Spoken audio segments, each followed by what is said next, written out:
Boa noite. As pessoas estão morrendo por um salário. Esta é a conclusão e também o título do livro publicado por um dos maiores especialistas em gestão de pessoas no mundo, o americano Jeffrey Pfeffer. Os principais motivos: instabilidade, pouca autonomia e excesso de trabalho. Para ele, quanto menos qualidade de vida, mais mortes. Mas como se manter ativo e com saúde em um mercado de trabalho competitivo e que soma mais de 13 milhões de desempregados? Será que os brasileiros estão satisfeitos e se sentindo produtivos? O Opinião Pernambuco de hoje vai tratar sobre ambiente de trabalho. São nossos convidados: Catarina de Moraes Braga, residente em psiquiatria do HC-UFPE. Georgina Santos, consultora em gestão de RH. E Leonardo Mendonça, procurador público do Ministério do Trabalho. Boa noite, sejam bem-vindos hoje aqui ao Opinião Pernambuco. Boa noite. E eu quero começar por você, doutora.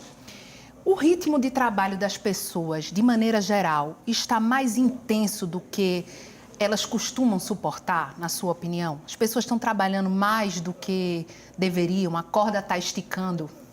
Olha, isso é uma pergunta bem interessante, né? E eu acho importante a gente começar falando que o trabalho, em geral, ele é muito positivo para a saúde mental e para a saúde física, né? A atividade, a pessoa se manter ativa, se manter interagindo com outras pessoas, isso é muito bom, é uma coisa importante. Mas quando o ambiente de trabalho se torna insalubre, negativo, pesado, extremamente competitivo, e a pessoa também sente assim, redução de autonomia, sente que o trabalho que ela está fazendo não está sendo tão reconhecido mesmo, a partir daí, realmente, parece que a corda começa a esticar.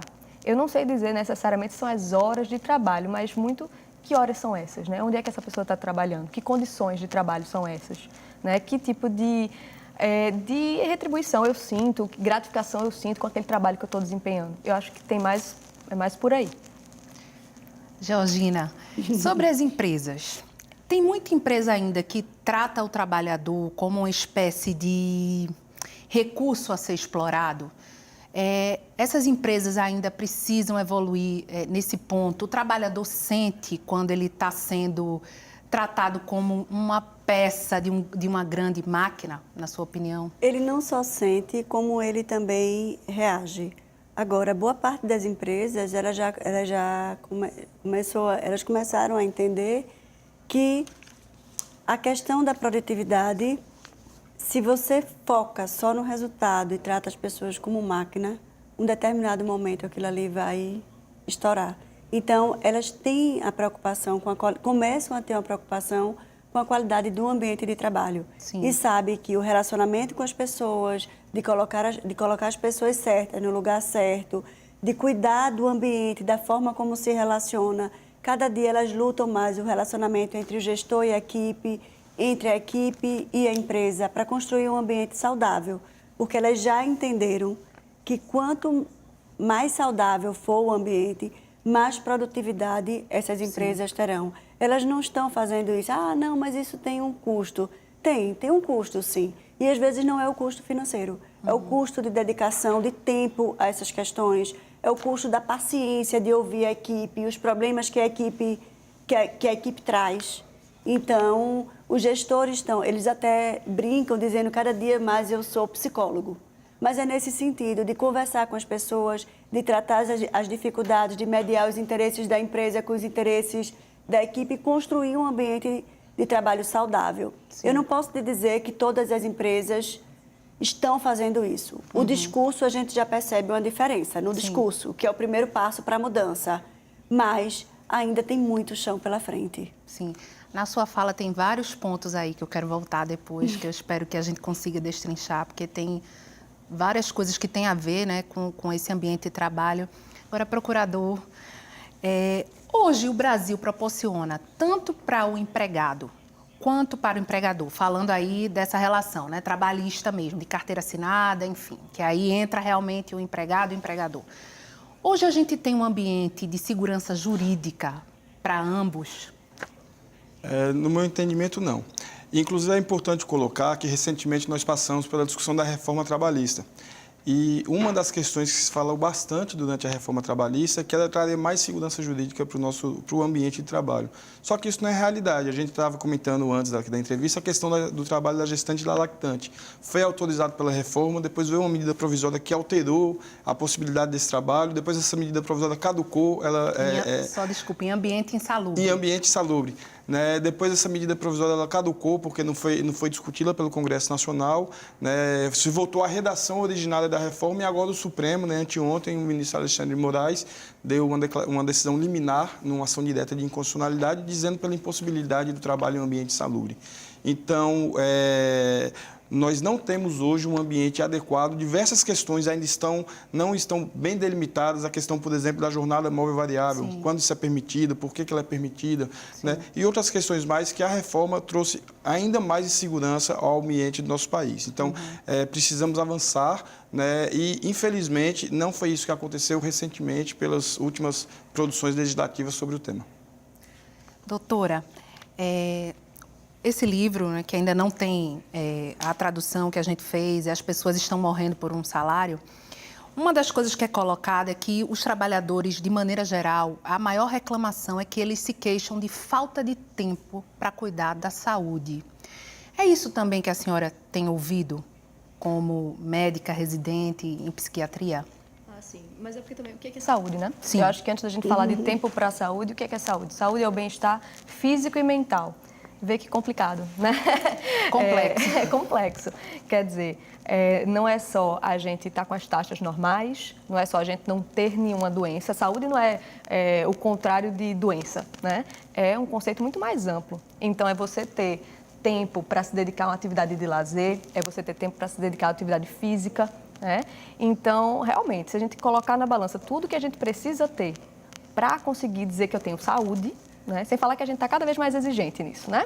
Então, realmente, a gente percebe que o tempo vai ficando curto. Mas, claro, que também tem uma questão de organização e de prioridades. Porque a quantidade de tempo que a gente gasta, por exemplo, nas redes sociais, Sim. não é? Em trânsito também, enfim. Então, talvez falte priorizar, falte otimizar o tempo que a gente tem. Né? Mas isso é uma queixa muito frequente. Mas e saúde nesse sentido mesmo? De ir ao médico? As pessoas normalmente têm procurado apoio psicológico quando começam a se sentir, veem que o ambiente de trabalho de repente as deixa mais ansiosas ou mais estressadas. Isso tem sido um comportamento comum do brasileiro ou não? Isso é uma coisa que essa cultura ainda está começando a ser criada? Está melhorando, né? A gente, tanto que, enfim, que nem a colega comentou, as pessoas estão começando a ter, pelo menos no discurso, essa visão de tentar identificar os primeiros sinais, né, de que alguma coisa está mudando, que tem alguma coisa ruim acontecendo. Mas, assim, eu ainda tenho um viés muito da doença, né? Porque eu sou médica, eu trabalho com pessoas que normalmente já chegam adoecidas. Dificilmente chega alguém para mim para ver se tem alguma coisa de errado acontecendo. Normalmente, quando já chega, é porque já foi o psicólogo que mandou, é porque já foi o médico da empresa que sugeriu. Sim. Então, normalmente, as pessoas já chegam em mim bastante adoecidas, infelizmente. Né? Mas, assim, existe uma tendência mundial, né? Inclusive os estudos nessa área, na área de prevenção, vem aumentando. E prevenção realizada no próprio ambiente de trabalho, sim, né? Sim. Dependendo do trabalho realizado, capacitações ou até meditação, yoga, estímulo de atividade física, tudo isso pode prevenir o adoecimento mental, né? Então, assim, estimular também que as pessoas procurem fazer psicoterapia, né? Procurem fazer atividade física regular, ter uma dieta mais saudável. Sim. Tudo isso contribui. Saúde. Sim. Agora, Georgina, era isso que eu queria complementar? Queria complementar, porque é uma coisa que a gente vem discutindo muito sobre a qualidade de vida. É um discurso que a gente vê frequentemente nas organizações. Ah, mas é porque eu quero qualidade de vida. Nós somos a favor e a gente preza realmente pela qualidade de vida. Agora, a gente percebe que tem um entendimento equivocado do que é qualidade de vida. Então, o que é que as pessoas estão entendendo como qualidade de vida? Qualidade de vida não é necessariamente mais tempo para o prazer. É cuidar da saúde, cuidar da alimentação. Então, as pessoas querem a parte boa da qualidade de vida, que é o lazer.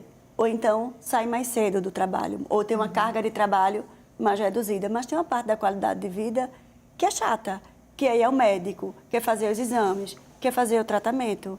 Então, existe uma visão, a gente percebe, conversando com os profissionais que existe uma visão distorcida do que é qualidade de vida. Então, acordar mais cedo para ir para atividade, para fazer uma atividade física é complicado. Não, o que é que as pessoas fazem? Eu estou estressada, eu vou para o bar e vou beber. Só que a bebida, ele é um estressor. Ele pode dar uma sensação de bem-estar no começo, mas ele é um fator de estresse. Como é que as pessoas estão relaxando? Estão relaxando tomando café, estão relaxando fumando, estão relaxando bebendo. Será que é a forma de relaxar? Ou tem outras formas de cuidar da qualidade de vida?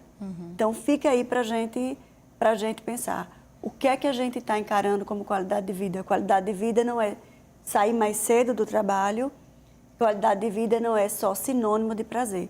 Tem que cuidar da saúde e de outras questões. Tem que ser o bônus e o ônus também para se ter, para poder colher esses frutos. Sim, da qualidade de vida. Agora, Posso fazer um comentário? sim. Interromper. Não, que é isso. É só porque eu acho um gosto interessante, assim, que quando a gente fala de bem-estar, assim, hoje em dia se fala muito da psicologia positiva, né? Que é a psicologia que busca ir atrás não só da doença, mas do bem-estar e do prazer, das emoções positivas.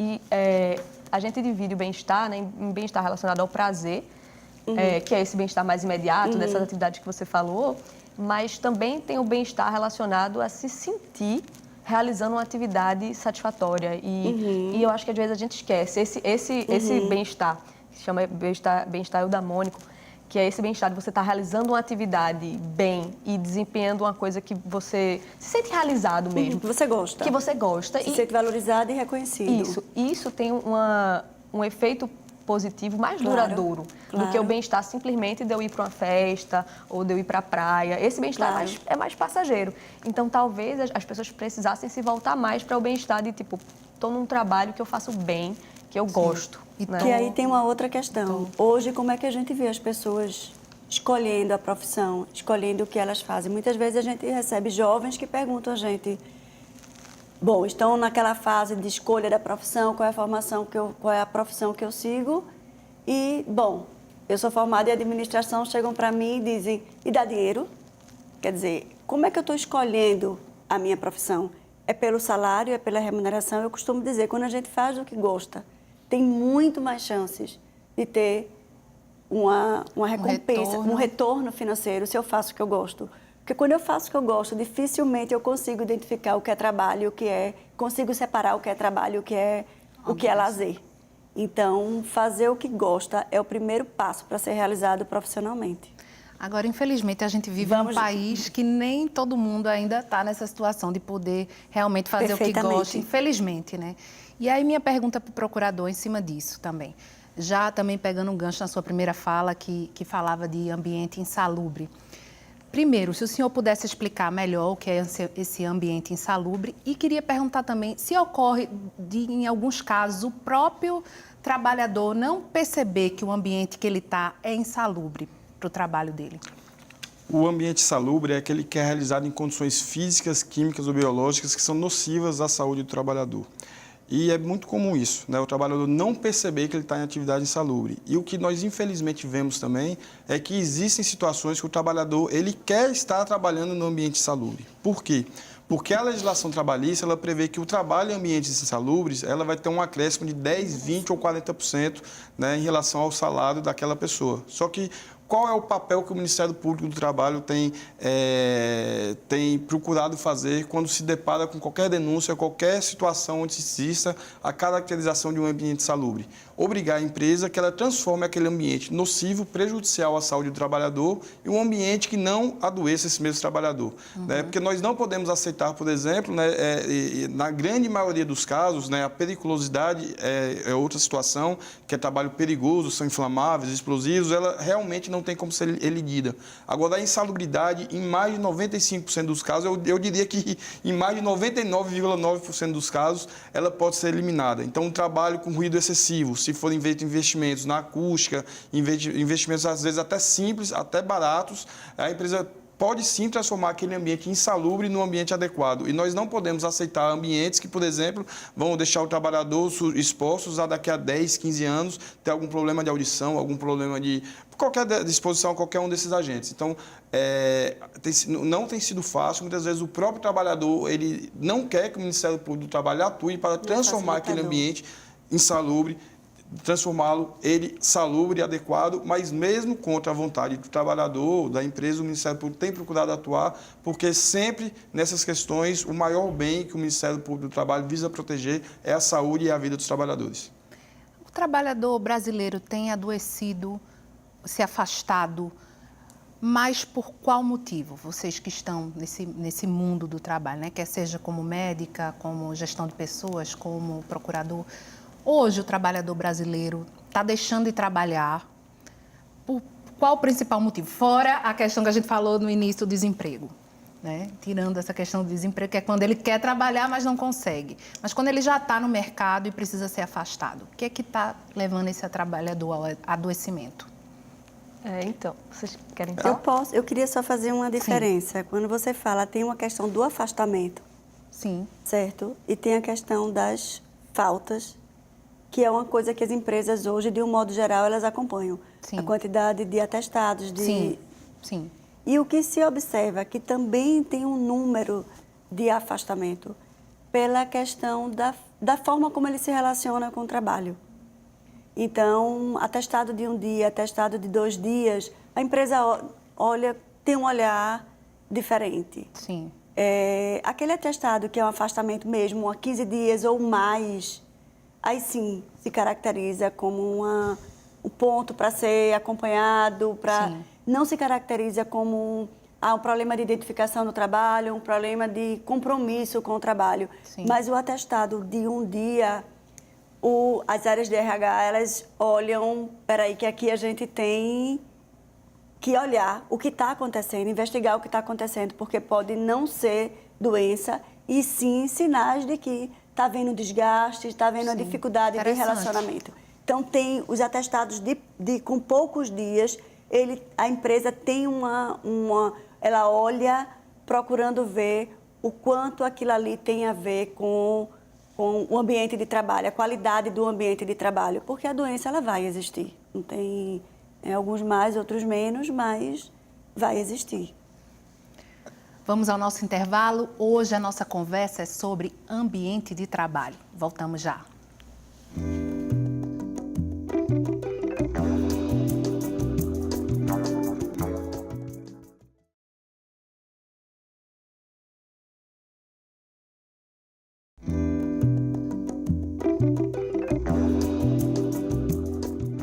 O Opinião Pernambuco está discutindo ambiente de trabalho.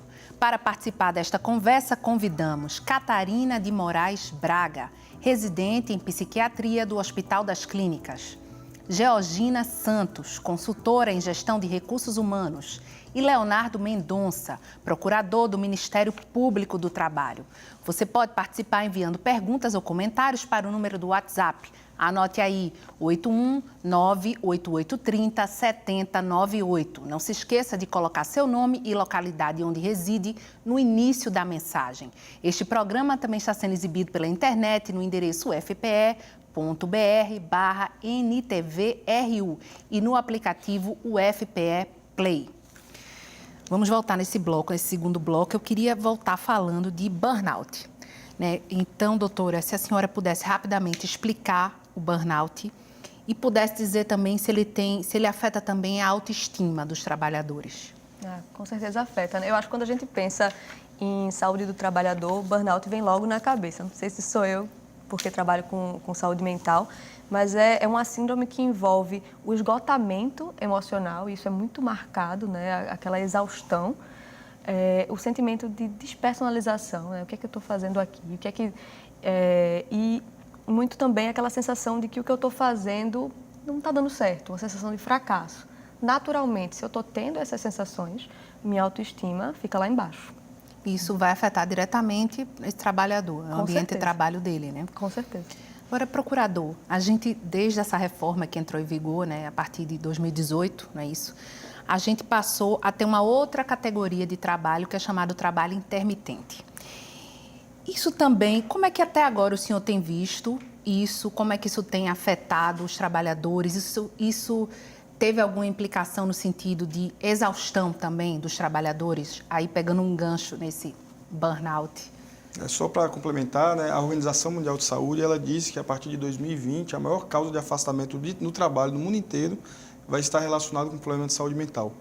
E o trabalho intermitente, ele infelizmente, ele tende a agravar esse tipo de afastamento. Porque no trabalho intermitente, o trabalhador, apesar de estar formalmente contratado, ele não sabe ao certo qual vai ser a sua jornada de trabalho no mês seguinte. E se ele não sabe qual é a sua jornada de trabalho no mês seguinte, ele não sabe quanto que ele vai receber. Então, por exemplo, existe um CID, a Organização Mundial da Saúde, existe uma doença relacionada ao trabalho, que é daquela pessoa que não trabalha, a doença de saúde mental por falta de trabalho. E na situação da contrato intermitente, isso pode acontecer com o trabalhador, porque ele simplesmente não sabe quanto é que ele vai receber no mês seguinte, qual vai ser a jornada de trabalho dele no mês seguinte, ele fica simplesmente nas mãos da empresa definir a sua vida pessoal. E o interessante é que todo contrato, isso de natureza civil, ele deve ser certo e determinado. E o contrato de trabalho, as duas principais cláusulas que são o salário a ser recebido e o tempo a ser trabalhado, no contrato intermitente, ele não é reconhecido. E, para finalizar isso, o que é interessante? Nós tínhamos aqui no Brasil uma grande empresa do ramo de alimentação, a maior empresa de alimentação do mundo, que utilizava a sua franqueada master, utilizava aqui no Brasil o sistema chamado de jornada móvel variável, que nada mais é do que o embrião do contrato intermitente, e o Ministério Público do Trabalho ingressou com uma ação contra a empresa, e a empresa firmou um termo de ajuste de conduta, um compromisso com o Ministério Público do Trabalho de não utilizar a jornada móvel variável para os seus empregados. Essa empresa ela viu que esse sistema não era bom para os empregados dela. Então, o Ministério Público tem fiscalizado, ela não tem utilizado esse contrato, eu posso dizer porque eu fui o autor da ação. Sim. E a gente tem fiscalizado mais de 40 mil empregados através do sistema de ponto. Essa empresa se comprometeu a não utilizar por mais 5 anos e aquilo que foi reconhecido até por pessoas do próprio parlamento como uma situação que poderia, em tese, poder até caracterizar como uma situação análoga de escravo, e depois o próprio parlamento considerou isso como algo aceitável. No mundo inteiro, esse contrato ele tem sido questionado, em outros locais ele é conhecido como contrato zero hora, porque ele não traz nenhum tipo de estabilidade para a vida do trabalhador. E o trabalhador precisa ter estabilidade, ele precisa saber qual vai ser a jornada de trabalho dele, quanto que ele vai receber, até para que ele possa fazer planejamento na sua vida. Sem planejamento, nada nessa vida funciona. Agora, no livro que a gente citou no início do programa, As Pessoas Estão Morrendo por um Salário, Georgina, o autor do livro, ele fala de nível de controle sobre seus afazeres. Ele diz que o que é que pode fazer um ambiente de trabalho ser tóxico ou não. Então, ele coloca falta de nível, falta de controle, não é? Se o trabalhador tem ou não autonomia sobre o horário e o local de trabalho e clareza nas responsabilidades. Desses pontos, o que é que a senhora considera hoje no Brasil, juntando com o que o procurador tem dito? O trabalhador brasileiro hoje, qual tem sido a principal dificuldade dos trabalhadores? Isso de maneira geral, claro. Se ele é falta de autonomia, disso que a gente falou aqui. Se ele fica na dúvida se é horário e local de trabalho, se os chefes aqui costumam esclarecer, olha, sua função é essa, seu trabalho diário é esse. O que é que a senhora tem observado na sua experiência nas empresas? A questão do local e do horário de trabalho, eu não tenho visto que essa é a questão que tem tomado mais a cena. Mas essas duas outras coisas que você falou, a questão de dar conta do trabalho, de me organizar para fazer o que eu preciso fazer. E aí eu não falo que só dar conta do trabalho em si, mas de todos os compromissos. É a capacitação, cuidar da família, cuidar dos filhos, fazer academia, quer dizer, tem uma série de demandas que não estão ligadas só à questão do trabalho. E o brasileiro, de um modo geral, ele tem uma dificuldade muito grande de organização e planejamento do tempo. Então, muitas vezes ele se planeja, ele se organiza e ele assume os compromissos em função do desejo deles. Já vi algumas pessoas se programarem aqui na cidade do Recife. Não, eu vou trabalhar, eu vou ter um compromisso às 10 horas, termino meu compromisso às 10 horas no Espinheiro e vou estar em Boa Viagem às 10h30. Hoje, para você sair do Espinheiro, dependendo do horário, e chegar em Boa Viagem, dependendo do ponto de Boa Viagem, você não chega às 10h30. Então, quando faz o planejamento, muitas vezes faz de um modo inadequado em função do desejo. E aí vem a ansiedade de fazer uma lista de pendências e não conseguir cumpri-la. Então, isso gera inquietação, isso gera ansiedade, a dificuldade de dizer não, ou de dizer não, e dizer não precisa dizer exatamente não, você pode dizer, vamos negociar os prazos, vamos negociar aqui as prioridades, porque, em geral, as empresas são receptivas à negociação da prioridade, à negociação do prazo. Os gestores estão receptivos porque eles veem que aquelas demandas não serão possíveis de atender no que foi estabelecido. Agora, é preciso se organizar, é preciso falar. O que se observa é uma dispersão muito grande nas redes sociais, em telefonemas longos demais, na internet. Bom, esse é o ponto da questão da organização do tempo, da organização do trabalho e da dificuldade que o brasileiro tem, não só de organizar o trabalho, como a gente falou, mas um outro ponto que não foi, que você não falou, mas a questão das finanças pessoais. Sim. O quanto isso estressa as pessoas, os profissionais, pelo fato de não estar com a vida financeira organizada. E aí não se trata, Ana, muitas vezes do salário em si, se o salário é alto ou se o salário é baixo. Tem a ver com a forma como você lida com o dinheiro. Tem pessoas que ganham o salário mínimo e conseguem juntar. Ah, mas tem poucos filhos. Não, tem muitos filhos, mas é a forma como ela vive. Tem pessoas que têm um salário bastante alto e chega ao final do mês e não consegue juntar. Então que não consegue pagar as suas contas em dia. Então, que isso passa, mais uma vez, pela questão do planejamento, né? O planejamento tanto das atividades como da vida pessoal, como o planejamento financeiro, que tem sido um fator de estresse e de desmobilização das pessoas. Um outro ponto que você falou que me chama a atenção é a questão da autonomia. As pessoas têm sempre essa expectativa: eu vou ter autonomia. Autonomia é um movimento bilateral do profissional com a empresa e da empresa com o profissional. Então, discutir acordos de autonomia, pacto de autonomia, até onde eu posso ir, é válido, sim, e é uma forma de conquistar a autonomia. Eu acredito que é um movimento, é mais de... Como autonomia é responsabilidade, é sinônimo de responsabilidade. O que é que a gente observa? As pessoas querem o bônus da autonomia, mas elas querem bancar o risco, responder por aquilo, assumir a responsabilidade. E eu não estou falando de assumir a responsabilidade desembolsando, não, deu um prejuízo para a empresa, eu vou ter que bancar. Não, é de assumir. Sim. Reconheço, errei, falhei, vou me reposicionar.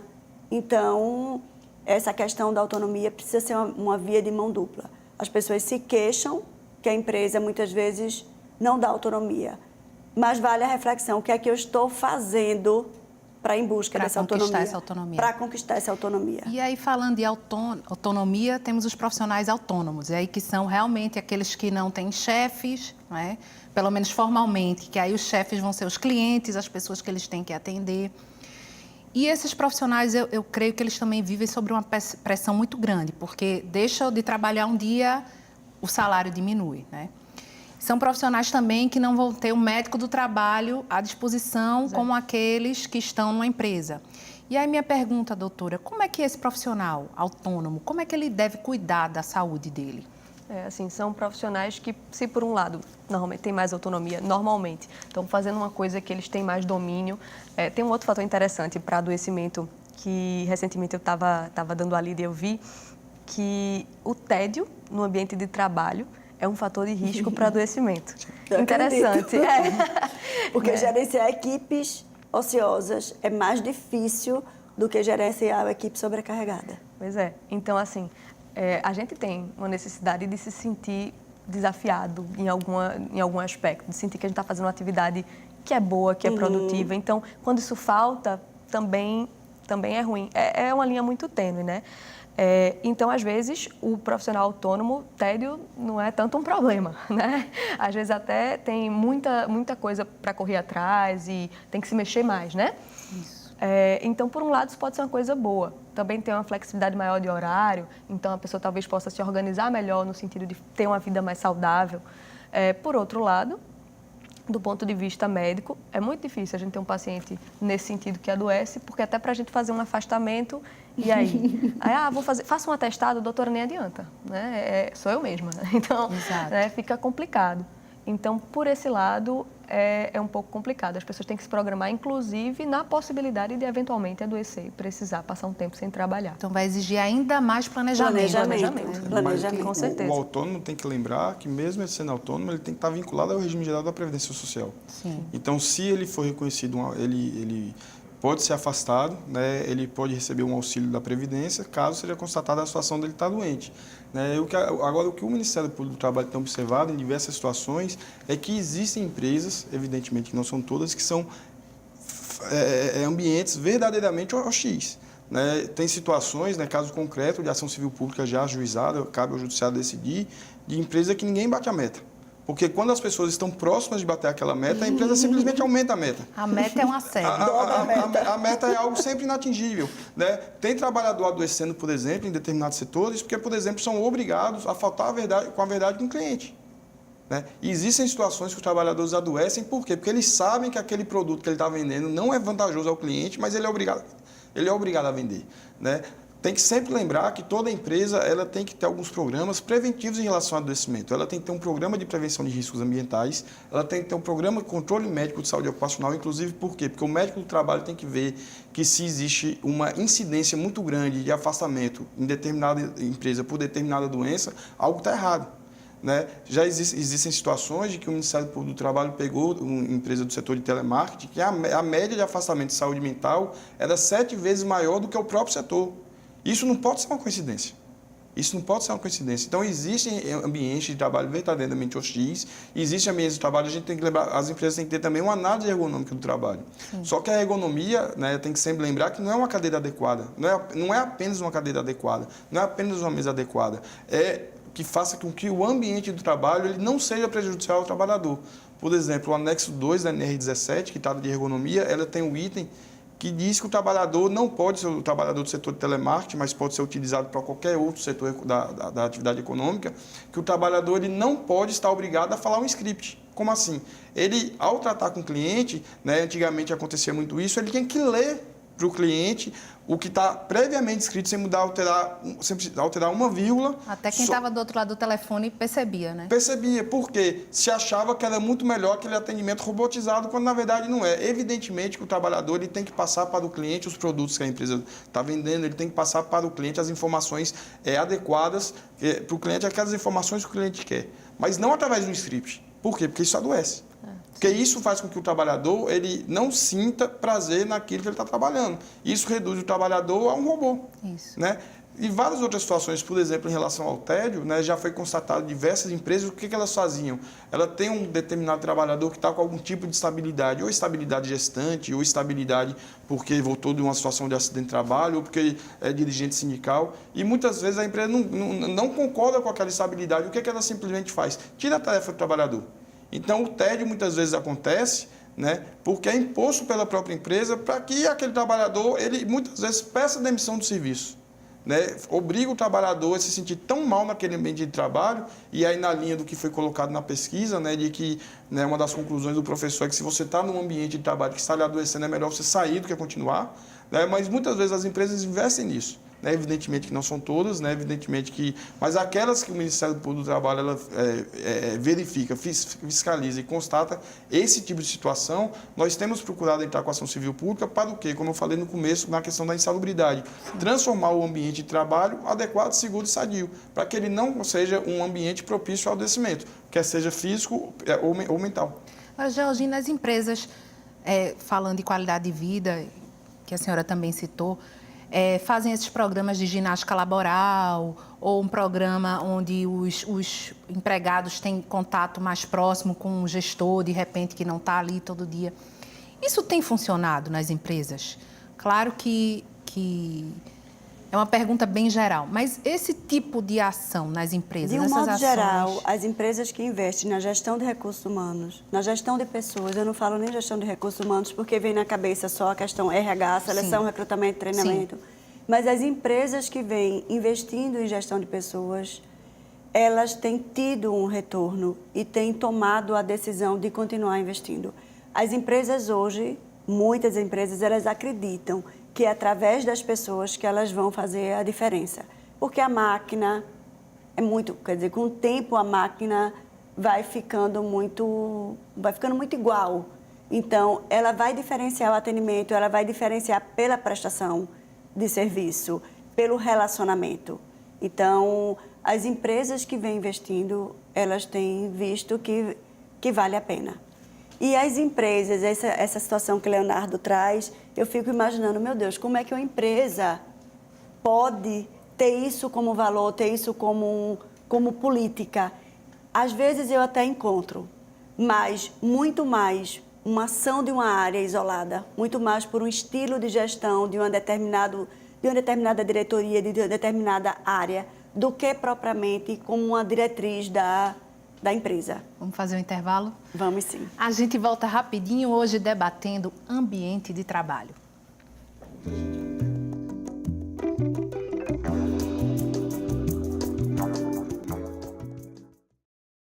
A TV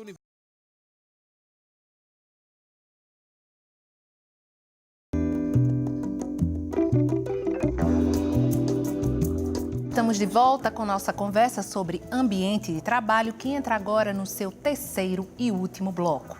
São nossos convidados: Catarina de Moraes Braga, residente em psiquiatria do Hospital das Clínicas; Georgina Santos, consultora em gestão de recursos humanos; e Leonardo Mendonça, procurador do Ministério Público do Trabalho.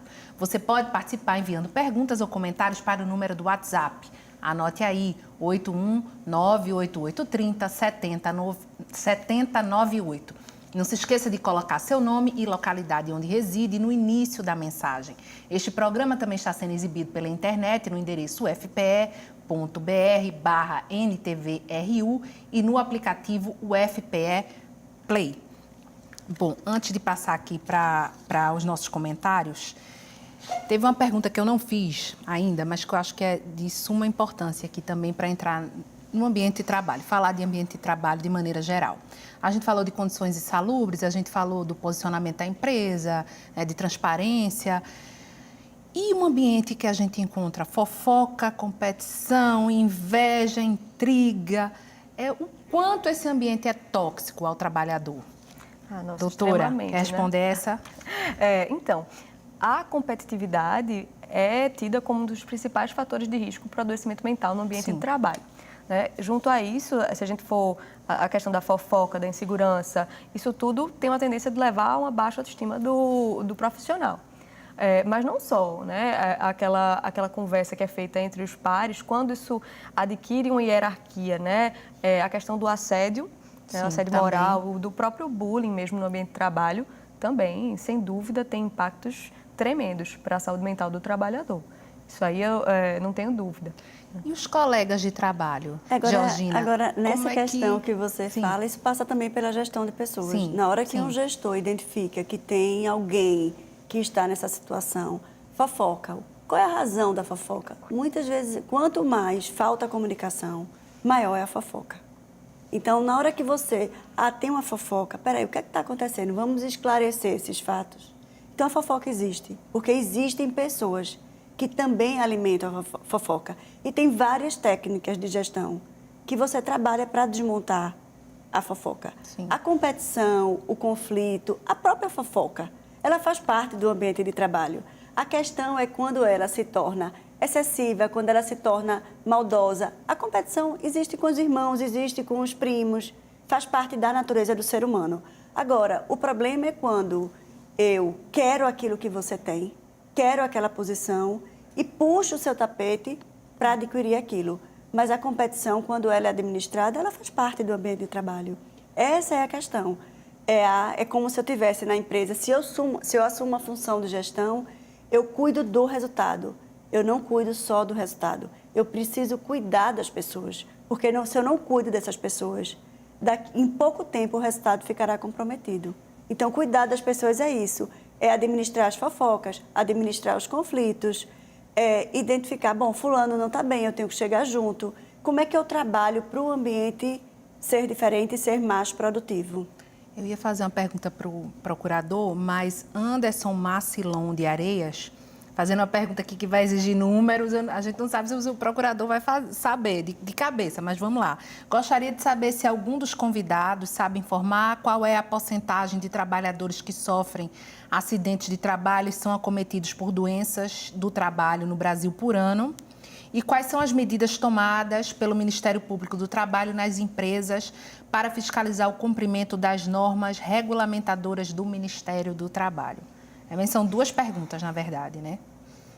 Vamos lá, Macilon, não é isso? Isso. Macilon, se você quiser ter, ou qualquer ouvinte, qualquer telespectador quiser ter acesso aos números, eu oriento que faça uma pesquisa na internet, isso coloque no Google ou em qualquer outro site de busca a expressão Observatório Digital de Saúde e Segurança do Trabalho, que vai dar, em tempo real, alguns dados da acidentalidade no país. Observatório Digital de Saúde e Segurança no Trabalho, que inclusive está sendo atualizado na semana que vem para que seja um grande Smart Lab. Essa é uma ferramenta que o Ministério Público do Trabalho construiu a partir de dados de bancos públicos junto com a OIT e algumas faculdades do Estado de São Paulo. É uma ferramenta que o Ministério Público construiu já há alguns anos, já foi apresentada em Singapura, na OIT, na ONU, e sempre foi reconhecido como uma das melhores ferramentas do mundo de combate à questão dos acidentes de trabalho. Então, se qualquer interessado tiver interesse em fazer uma pesquisa, tem como saber, por exemplo, quantas mortes nós tivemos no município de Vitória de Santo Antão, no município de Bonito, em qualquer município do país, tem como saber o quanto que a Previdência gasta com um acidente de trabalho. Em relação a esse dado, eu posso afirmar já que de 2012 para cá a Previdência gastou mais de 82 bilhões de reais com benefícios decorrentes de acidente de trabalho ou doenças ocupacionais. A gente tem uma média histórica aí de 2.700 mortes por ano. Isso de acidentes notificados. Sempre lembrando que a Organização Internacional do Trabalho, ela estima, é uma média mundial, que a cada acidente notificado no mundo, nós temos em média até de 7 a 10 acidentes não notificados. Por exemplo, uma pergunta anterior, o acidente do autônomo, ele não entra nessa estatística. Um acidente de trabalho que envolve o servidor público. Ele é um acidente de trabalho, o servidor público vai ficar afastado, vai ter sequela, mas não entra na estatística porque esses dados são dados que são geridos a partir dos dados da própria Previdência Social, do Regime Geral de Previdência Social. Então, mas quem tiver interesse em saber o setor econômico, qual é o órgão do corpo humano que é mais lesado, acidente por sexo, por idade, tem tudo no observatório. Eu convido a todos a fazerem uma pesquisa e navegada. Rapidamente, se o senhor pudesse responder o que ele pergunta da fiscalização, como é que tem ocorrido, que é a outra pergunta dele. O Ministério Público ele atua de duas formas, ou através de denúncias, notícias de fato, onde o trabalhador vai denunciar, informar o Ministério Público que está ocorrendo determinada lesão. Estou trabalhando num ambiente insalubre, estou trabalhando em ambiente de trabalho em altura, sem nenhum tipo de proteção, estou exercendo minhas atividades com ruído excessivo, trabalho num ambiente com assédio moral, com cobrança excessiva, propiciador aparecimento de doenças como burnout e por aí vai. O Ministério Público do Trabalho ele recebe essas denúncias e todas as denúncias, se tiverem interesse público, elas serão investigadas e caso o Ministério Público do Trabalho constate que existe de fato a lesão, a violação à norma regulamentar do Ministério do Trabalho e Emprego ou qualquer outro item da legislação trabalhista, o Ministério Público do Trabalho vai convocar essa empresa para assinar um termo de ajuste de conduta com a fixação de multas para, caso ocorram novas violações, a empresa ser obrigada a pagar a multa pela nova lesão que foi encontrada. Caso a empresa não assine o termo de ajuste de conduta, o Ministério Público do Trabalho vai entrar com ação civil pública para que o Judiciário determine o estabelecimento dessas multas. Agora, o Ministério Público do Trabalho, a gente tem atuado também em determinadas situações de ofício. Como é a atuação de ofício? O Ministério Público do Trabalho, até a partir de dados do observatório ou outros dados públicos, informações de imprensa, ele sabe da ocorrência de determinada lesão. Então, independentemente de alguém da sociedade provocar, o Ministério Público ele age, ele por si só, ele determina a instauração de um procedimento e, a partir desse procedimento, ele vai investigar e, caso constatado uma irregularidade, ele vai adotar as medidas que são previstas na legislação, vai adotar o seu papel constitucional de fazer com que a legislação trabalhista seja respeitada. Agora, o psicólogo Carlos Santana, que reside em Água Fria, pergunta o seguinte: os profissionais da saúde estão cada vez mais doentes. Quem cuida de quem cuida? Bem interessante, essa reflexão. Com certeza, Isso aí é uma das principais áreas quando a gente procura burnout, é a área da saúde, enfermeiras, médicos, psicólogos, em geral, assim, fisioterapeuta. Essa questão agora da jornada 12/36, é isso que é outra coisa que foi aberta. Quando eu falei, desculpa, no observatório, o segmento econômico que mais adoece no Brasil hoje é o da saúde. Pois é. Casa de ferreiro, espeto de pau, Pois é, muito triste. Mas, assim, inclusive, lá na Federal, a gente acompanha principalmente os estudantes de medicina, né, até pela questão da proximidade, mas lá também tem núcleo de apoio para os estudantes da faculdade de uma forma geral, e a gente observa realmente, assim, tem fatores adoecedores que são inerentes à profissão, né? Por exemplo, uma pessoa que trabalha com a área de saúde, uma pessoa que trabalha na área de saúde mental, vai lidar com questões de vida e morte, vai lidar com momentos de tomar decisões rápidas e de estar diante de uma pessoa muito fragilizada, muitas vezes, que precisa da gente. Mas isso tem muito a ver com o que a pessoa escolheu também, né? Então, se eu estou fazendo medicina, né, se eu estou fazendo psicologia, eu sei que isso aí pode acontecer. Tem outros fatores que a gente é pego de surpresa, não contava com isso. Muitas vezes a burocracia envolvida no desempenho daquelas funções, né? O assédio moral, a gente está lidando com a situação de pouca autonomia ou de tédio, enfim, ou de não reconhecimento. Outro fator também é a visão que as pessoas têm da minha profissão, né? Se eu estou trabalhando numa profissão e as pessoas ali não reconhecem, eu vejo muito assim, colegas que trabalham em UPA, não só médicos, né, até assistentes sociais, o pessoal da enfermagem, que, enfim, pela própria situação insalubre mesmo de trabalho, com gente saindo, enfim, gente saindo pela janela, muita gente esperando para ser atendida, situações assim de violência também, o paciente também está num momento de fragilidade, né, que ele está esperando um tratamento diferente e não consegue ter, é ruim para todo mundo, né, mas assim, a pessoa chegar em casa sabendo que todo mundo estava insatisfeito, que estava todo mundo, né? É um ambiente são situações bem adoecedor.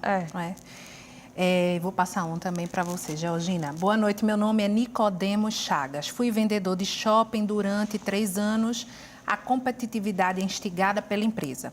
Não é de forma sadia. Infelizmente, o ambiente sempre ficava pesado, sobretudo perto do final do mês, quando as metas assombram todos. Muitas vezes é vender ou ser demitido. Uma pessoa que passa por uma situação dessa, e como é que ela faz para sobreviver? Aí entra aquela pergunta do início do programa. Como é que ela faz para passar o mês, ganhar o dinheiro dela, mas continuar tendo saúde, né? Nesse caso, o que eu recomendaria era buscar uma outra oportunidade, porque todo mês ele vai conviver com isso. Se é uma prática da empresa, se a empresa acredita que é nessa pressão. Como eu já ouvi falar, de um profissional falou com muito orgulho, em tal instituição, ao final do ano, 10% do quadro, independente de ter batido a meta ou não, ele é eliminado. E alguns profissionais que defendem e acreditam nesse modelo. Eu não acredito nesse modelo. Não é assim que as pessoas vão produzir mais. Pelo contrário, elas vão até produzir por um determinado período, depois elas vão adoecer. Então, no caso desse, o melhor é buscar uma outra oportunidade, porque é a filosofia da empresa. A empresa não vai mudar, ou ele vai se adequar, ou ele vai procurar, porque tem pessoas que gostam desse ambiente mais competitivo, tá? Porque tem o perfil também, né? Tem o perfil de pessoas que tem algumas empresas, alguns segmentos de negócio que são famosos por esse tipo de prática. E tem pessoas que querem trabalhar lá, trabalham lá, gostam e são satisfeitas. Mas não é a maioria da população. Então, se não se identifica com a prática de gestão, se vê que não vai ter possibilidade, que é um valor da empresa, não adianta brigar com isso. O melhor é buscar uma outra oportunidade. Nesse caso também, eu orientaria a fazer denúncia ao Ministério do Trabalho, né? Hoje que é do Ministério da Secretaria de Relações do Trabalho do Ministério da Economia, ou ao próprio Ministério Público do Trabalho, porque a competitividade ela é inerente, agora ela não pode ser nociva, ela não pode ser adoecedora. É uma espécie de assédio moral, isso que ele relata aqui? Sim, porque, por exemplo, uma coisa que não pode acontecer, uma empresa não pode expor o resultado de um trabalhador aos demais. Isso não pode acontecer. O anexo 2 da NR12 ela proíbe. Uma coisa também em relação à competitividade que a empresa não pode fazer é atrelar, por exemplo, algum tipo de bonificação ao resultado de uma equipe. Porque muitas vezes o que acontece? A gente tem visto que na prática, quando a empresa atrela o resultado, a bonificação de toda a equipe, a venda de que todos fizeram, a própria equipe comete situações, atos de assédio moral em relação àquele vendedor que não está vendendo tão bem.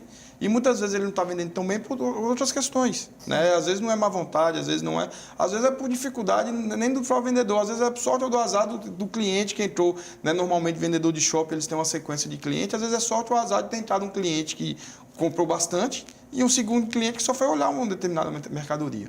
Então, eu oriento também que ele denuncie, porque se caso for constatado que essa competitividade ela está sendo...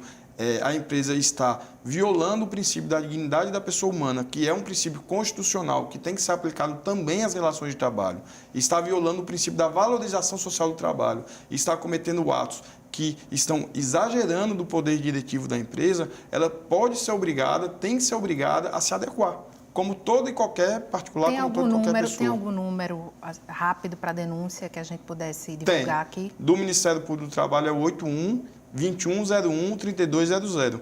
Ou pelo site, que também se colocar no Google, Procuradoria Regional do Trabalho, da 6ª Região, que é aqui em Pernambuco, né, vai aparecer aqui de forma fácil o site. Agora a gente tem 2 minutinhos para encerrar.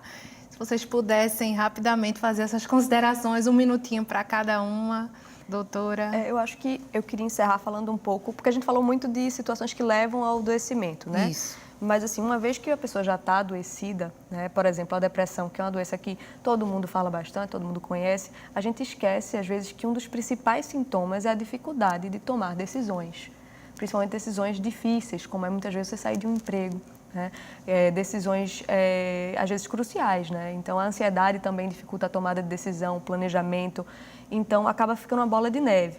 Então, talvez, às vezes, é também papel dos colegas de trabalho da empresa observar isso, né? E talvez ajudar essa pessoa para que ela se fortaleça e possa tomar decisões e fazer as mudanças que ela vai precisar fazer. Então, acho que eu queria... Consultora.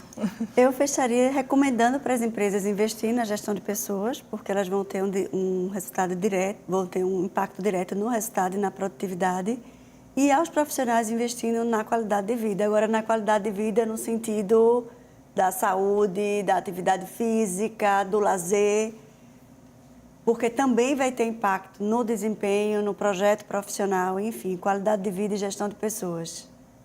Procurador, rapidamente. Existe um ditado que diz: prevenir é melhor do que remediar. Se aplica também às relações do trabalho.